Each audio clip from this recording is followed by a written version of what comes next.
कसकर लपेटी हुई प्लास्टिक शीट निकाली। अंदर एक सड़ी हुई इंसानी लाश थी। पुलिस घटनास्थल पर पहुंची। इलाके को सील कर दिया गया और मजदूरों ने अर्जुन लाश के पास घुटनों के बल बैठे अभ्यास से मिली। कमरा खामोश हो गया जब समीर ने अपने बेटे पर हत्या का आरोप लगाया। परिवार का पवित्र बंधन धोखे और हिंसा से टूट गया था। क्या यह सच था या एक आखिरी हताश झूठ?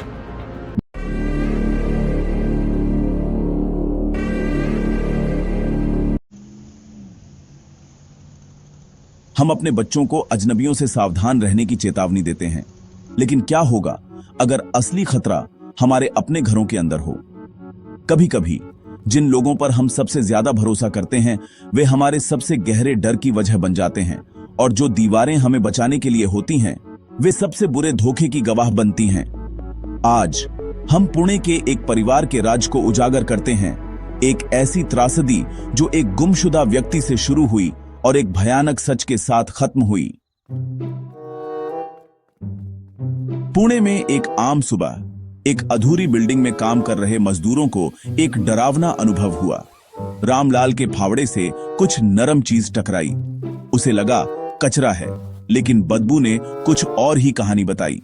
सब मजदूरों ने मिलकर एक कसकर लपेटी हुई प्लास्टिक शीट निकाली। सड़ी हुई बदबू इतनी ज्यादा थी कि बर्दाश्त करना मुश्किल था। अंदर एक सड़ी हुई इंसानी लाश थी। हड़कंप मच गया, काम रुक गया और पुलिस को बुलाया गया। वह जगह जो कभी काम की आवाजों से भरी थी अब एक क्राइम सीन बन गई थी। लाश मिलने से सुबह की शांति भंग हो गई और मजदूर सहम गए। यह कौन था और किसने इसे इतनी मेहनत से छिपाने की कोशिश की थी?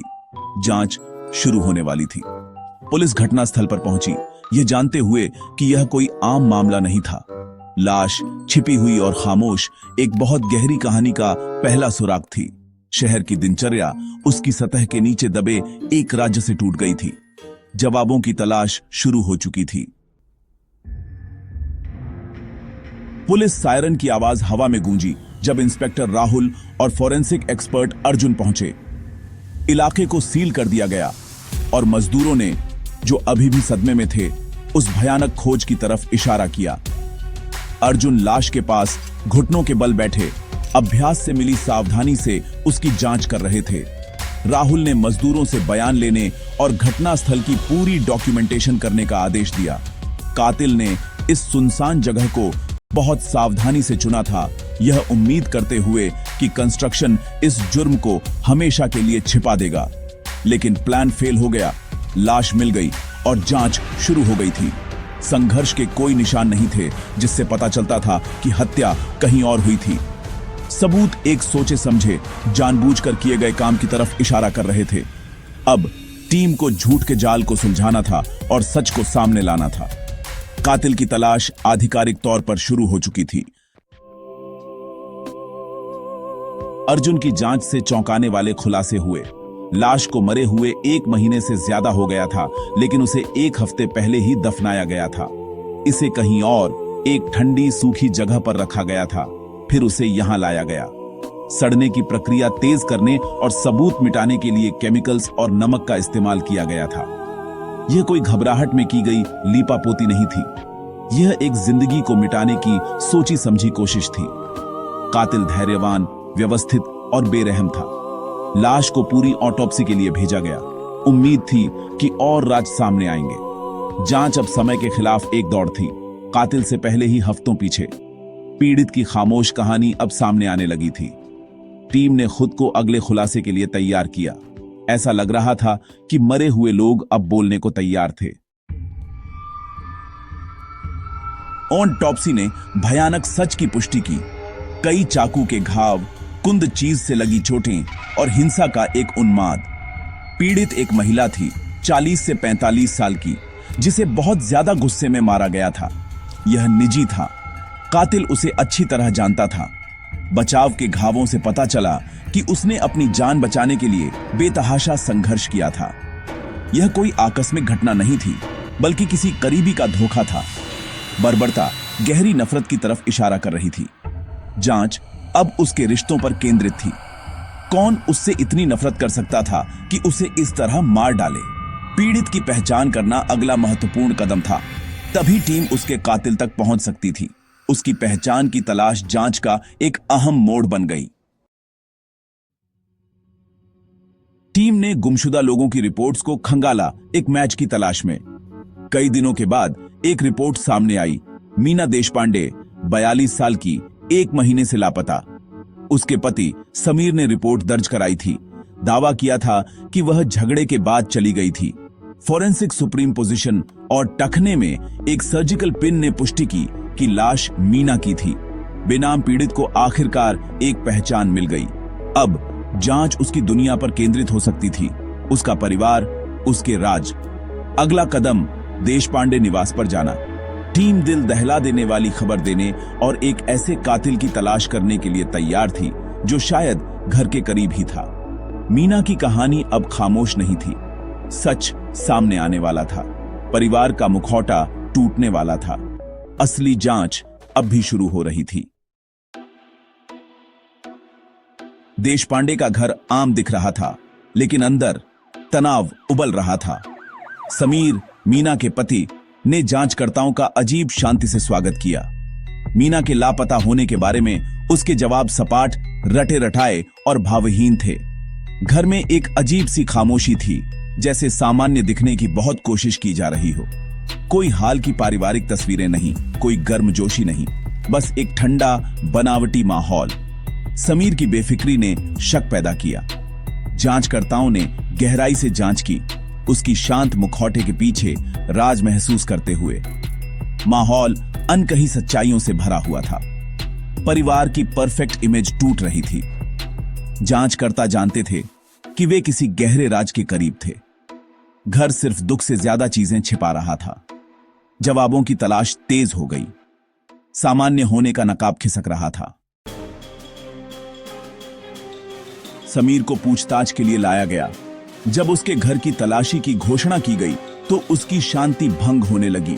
जैसे ही टीम ने एक रिवॉल्वर, खून से सने कपड़े और प्लास्टिक शीट बरामद की जो लाश को लपेटने वाली शीट से मिलती जुलती थी, उसकी आंखों में घबराहट दिखी।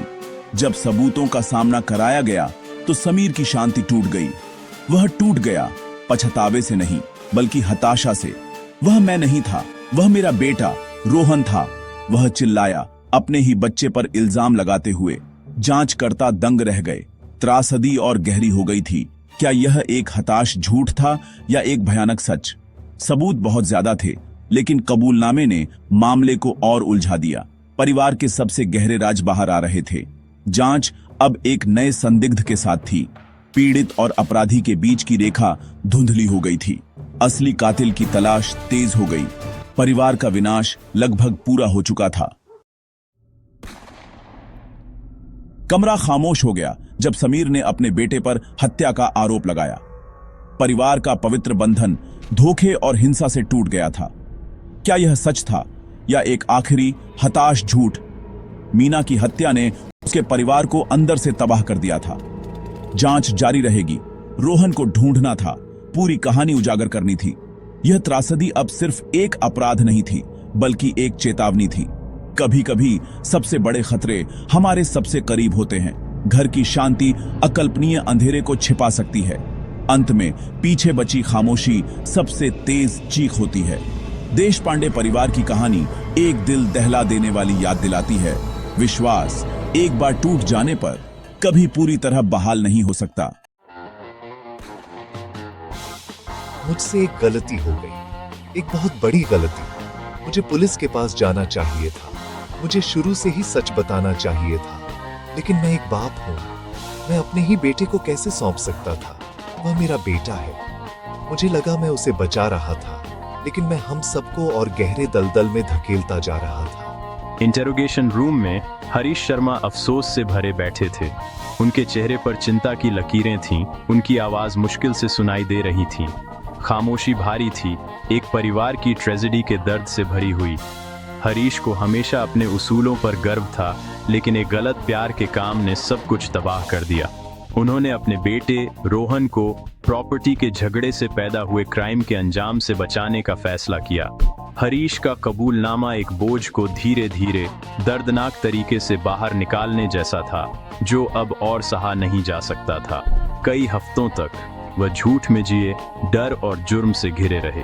सच ने उनके परिवार को जहर दिया, सब कुछ खराब कर दिया। उनके शब्दों से एक ऐसा परिवार सामने आया जो हिंसा और सालों की नाराजगी से टूट चुका था। प्रॉपर्टी का झगड़ा चिंगारी था, लेकिन असली नुकसान सालों से हो रहा था। हरीश का कबूलनामा इस उलझी हुई बात को सुलझाने की तरफ पहला कदम था, लेकिन यह उनकी अपनी नाकामी का भी कबूलनामा था। अपने बेटे को बचाने की कोशिश में उन्होंने उससे सिखाया कि कामों के हमेशा अंजाम नहीं होते। हरीश जी, मुझे पता है ये मुश्किल है, लेकिन आपको हमारी मदद करनी होगी। रोहन कहाँ है? मैं नहीं जानता।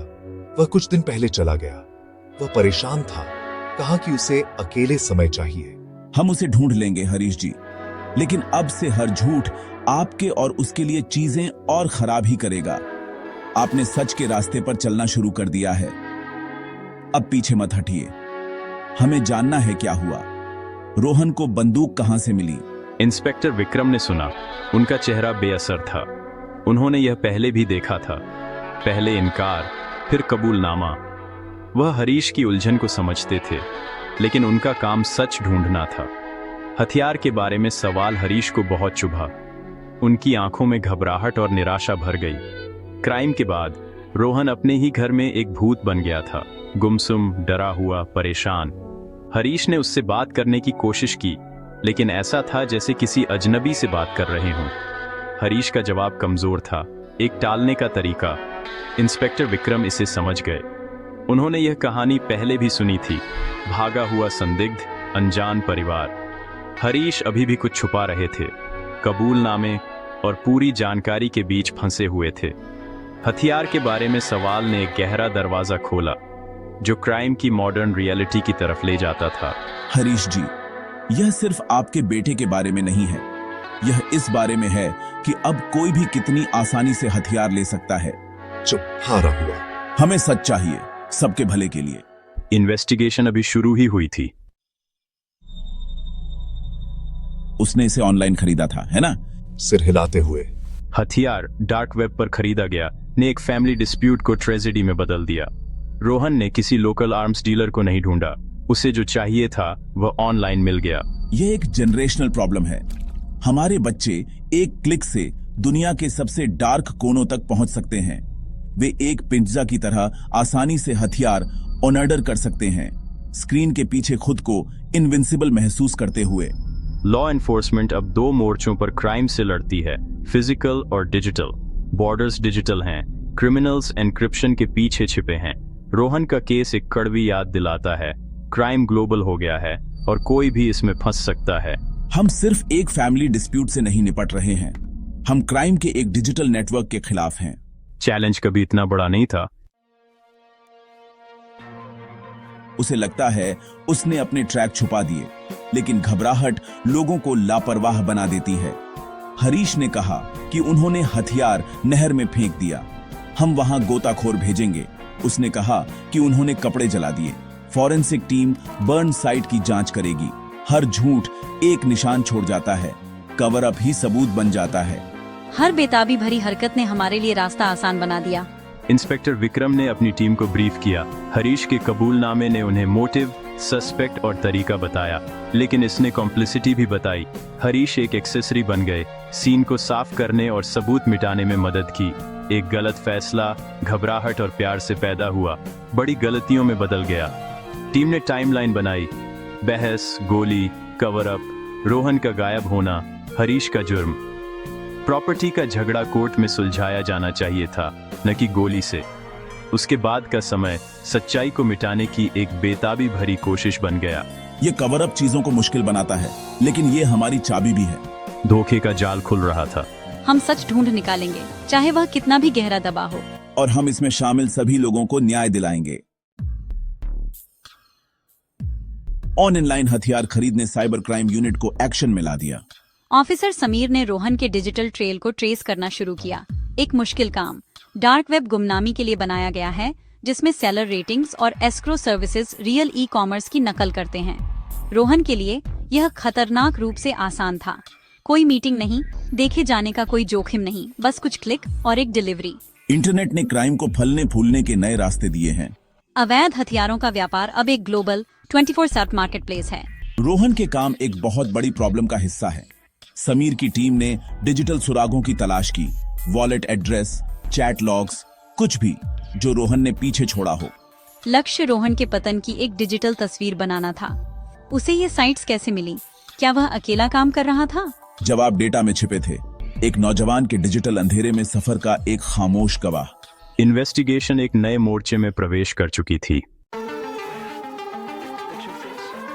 जैसे जैसे हमने रोहन के बैकग्राउंड की जांच की, कुछ भी ऐसा नहीं मिला जो बताता कि वह हिंसक था। सर, कोई इतनी बुरी तरह कैसे बदल जाता है? बदलाव एक प्रोसेस है। छोटे समझौते, हदें पार करना, जब तक आप खुद को पहचानना बंद न कर दें। कभी कभी कोई कैटलिस्ट होता है। एडिक्शन, प्रेशर, नाराजगी। एडिक्शन दिमाग को हाईजैक कर लेता है, प्रायोरिटीज को बदल देता है, सही और गलत को धुंधला कर देता है। क्या यह सिर्फ प्रॉपर्टी का झगड़ा था या कुछ और गहरा? हर क्राइम के पीछे एक ह्यूमन स्टोरी होती है, एक धीमा, दुखद बदलाव। सवाल सिर्फ यह नहीं है कि रोहन कैसे बदला, बल्कि क्यों बदला। जवाब उन सीक्रेट्स में दफन था जिन्हें वह छुपाने की कोशिश कर रहा था। सच अब सामने आने वाला था। ब्रेक थ्रू रोहन की मेडिकल फाइल में एक साइकियाट्रिस्ट की रिपोर्ट से आया। इसमें सिंथेटिक ओपियोइड एडिक्शन के साथ एक लंबे समय तक के संघर्ष का खुलासा हुआ। नोट्स में पैरानोया, मूड स्विंग्स और खराब जजमेंट का वर्णन किया गया था। साइकियाट्रिस्ट ने रोहन के पेरेंट्स को चेतावनी दी थी कि वह खुद के और दूसरों के लिए खतरनाक है, लेकिन उन्हें उम्मीद थी कि यह एक फेज है। इस रिपोर्ट ने रोहन के अचानक बदलाव को समझाया। उसका अकेलापन, पैरानोइया और विस्फोटक गुस्सा, प्रॉपर्टी का झगड़ा एडिक्शन के साथ मिलकर एक जानलेवा कॉकटेल बन गया। बंदूक सिर्फ बदला लेने के लिए नहीं थी, यह एक ऐसे दिमाग का काम था जो अब रैशनल नहीं था। एडिक्शन वह लेंस बन गया था जिससे रोहन दुनिया को देखता था। रिपोर्ट ने पुष्टि की कि यह सिर्फ एक मोरल फेलिंग नहीं थी, यह फिजियोलॉजिकल थी। हरीश के कबूलनामे ने क्या और कैसे दिखाया, रिपोर्ट ने क्यों बताया। यह एडिक्शन की कहानी थी जो अंदर से जिंदगियों को तबाह कर रही थी। पूरी तस्वीर के साथ मैंने 2 ट्रेजेडीज पर विचार किया। रोहन का एडिक्शन कोई बहाना नहीं है, लेकिन यह बताता है कि कैसे फ्री विल को ड्रग्स द्वारा खत्म किया जा सकता है। प्रॉपर्टी का झगड़ा उसके दिमाग में एक अस्तित्व का खतरा बन गया। उसका ज़मीर एडिक्शन से शांत हो गया, जिससे उसके और उसके मूल्यों के बीच एक खाई पैदा हो गई। वह रोहन जो अपने परिवार से प्यार करता था, ड्रग्स की दीवार के पीछे फंस गया था। बंदूक खरीदने का उसका फैसला इस पतन का चरम था। फिर हरीश हैं, एक पिता जिसका प्यार उसके ज़मीर पर हावी हो गया। उन्होंने अपने बेटे को बचाने का फैसला किया, न्याय मांगने का नहीं। हरीश के काम दिखाते हैं कि कैसे अच्छे लोग भी दबाव में टेरिबल चॉइसेस कर सकते हैं। उनका कवर अप प्यार से पैदा हुआ, उनकी ईमानदारी और उनके परिवार के भविष्य को बर्बाद कर गया। मोरल क्लैरिटी के बिना प्यार नफरत जितना विनाशकारी हो सकता है। पिता और बेटे दोनों ने खुद को अलग अलग तरह के इरोजन में खो दिया। उनकी कहानी कॉम्प्रोमाइज और डिनायल के खतरों के बारे में एक चेतावनी है। कभी कभी सबसे मुश्किल काम ही सही काम होता है।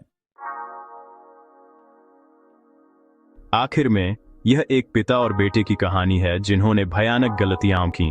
रोहन एडिक्शन से घिरा हिंसा का चुनाव किया, हरीश डर से पैरालाइज्ड कवर अप का चुनाव किया। दोनों कामों से अफसोस, सजा और नुकसान हुआ।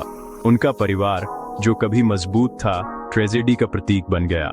यह केस पूछता है, लोग गलत रास्ता क्यों चुनते हैं? एडिक्शन, नाराजगी, गाइडेंस की कमी, सब एक भूमिका निभाते हैं। जवाब कॉम्प्लेक्स है, लेकिन सबक साफ है। क्राइम के बीज एक्ट से बहुत पहले बो दिए जाते हैं। फैमिली डिस्प्यूट्स में, खामोश संघर्षों में, डिनायल में और हिंसा तक आसान पहुंच में।